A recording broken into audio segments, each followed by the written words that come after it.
Prabu Harjuno Sosrobau, seri 275, Romo Bargowo. Romo Bargowo telah merentangkan gandewo yang besar dengan panah Bargowastro mengarah ke dada Prabu Harjuno Sosrobau. Sedangkan Prabu Harjuno Sosrobau telah mengarahkan senjata cakra ke arah leher Romo Bargowo yang tinggi besar itu. Seandainya kedua pusaka itu dilepaskan secara bersamaan, tak mungkin akan bertumburan.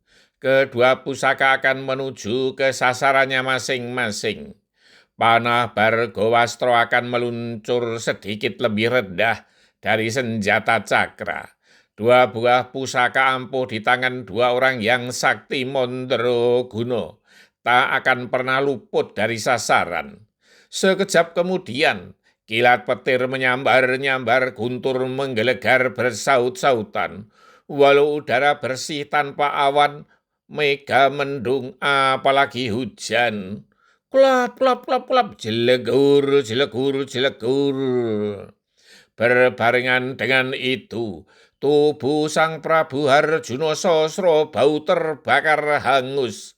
Asap putih membubung tinggi ke angkasa. Dan akhirnya jasad Prabu Harjuno Sosrobau tak tersisa sedikit pun.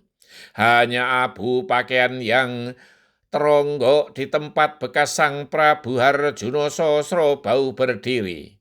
Terlihat di angkasa, para bidadari mengelilingi asap putih yang membubung tinggi itu. Kilat petir dan guntur telah reda. Yang terlihat kemudian taburan bunga harum wangi semerbak memenuhi padang tandus itu. Pertanda jiwa Prabu Harjuno Sosrobau diterima dewata. Sementara itu, Romo Bargowo sangat terkejut. Ia tidak percaya bahwa Sang Prabu Harjuno Sosrobau telah gugur karena senjata panah Bargowastro. Dan ia sendiri heran mengapa ia masih berdiri tegak dan tidak tewas. Padahal ia melihat Sang Prabu Harjuno Sosrobau telah melepaskan senjata cakra. Ia tidak mungkin sempat menghindar. Ia hanya memejamkan mata, pasrah kepada dewata. Selagi Romo Bargowo belum menyadari apa yang terjadi, ia terkejut bukan kepalang. Ketika tiba-tiba seorang dewa telah berdiri di hadapan Romo Bargowo. Menurut ciri-ciri yang pernah ia dengar dari para gurunya dan juga orang tuanya, Resi Jamadagni, dewa itu pasti yang Bathara Wisnu.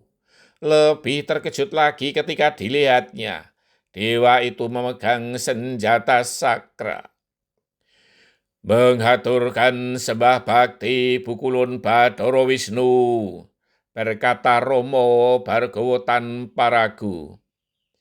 Ya, ulun terima Romo Bargowo, restuku terimalah, balas dewa yang memang Bathara Wisnu itu.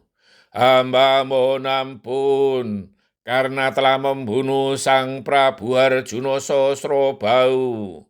Semestinya hambalah yang selayaknya tewas, berkata Romo Bargowo. Bukan salahmu Romo Bargowo, itu memang sudah menjadi kehendak dewata. Harjuno Sosrobau sudah saatnya meninggalkan alam Mayapada, saut yang Bathara Wisnu. Tetapi mengapa hamba luput dari senjata cakra yang sangat dahsyat itu Pukulun? Bertanya Romo Bargowo yang keheranan. Yang Bathara Wisnu tersenyum, kemudian katanya, Harjuno Sosrobau memang sengaja mengembalikan senjata cakra itu kepadaku, maka aku terima sebelum memenggal lehermu. Oh, apakah selama ini Pukulun Bathara Wisnu ada pada jasad hamba? Bertanya Romo Bargowo yang memang tidak menyadari sama sekali. Benar Romo Bargowo, ulun memang tidak menyatakan kepadamu. Ulun ingin tahu seberapa tulus dharma baktimu kepada sesama. Berkata yang Bathara Wisnu, perbuatan yang tidak berarti Bukulun Bathara Wisnu tidak pantas disebut dharma bakti. Saut Romo Bargowo merendah. Namun demikian, ulun kerasan ada padamu. Oleh karena itu, lanjutkan dharma baktimu kepada sesama. Ulun masih akan tetap manjing ada dalam ragamu. Maka jauhilah kemaksiatan dan kejahatan. Bantu dan tolonglah sesamamu. Lanjut Bathara Wisnu. Untuk selanjutnya, apa yang mesti hamba lakukan, Pukulun? Bertanya Romo Bargowo. Sebaiknya kau jangan masuk ke negeri Mahespati, agar tidak terjadi kesalahpahaman dengan para Nayaka Praja, para prajurit dan juga kawula Mahespati. Pesan yang Bathara Wisnu bersambung. Kalau sudah tiba saatnya, siapapun tak akan mampu menundanya.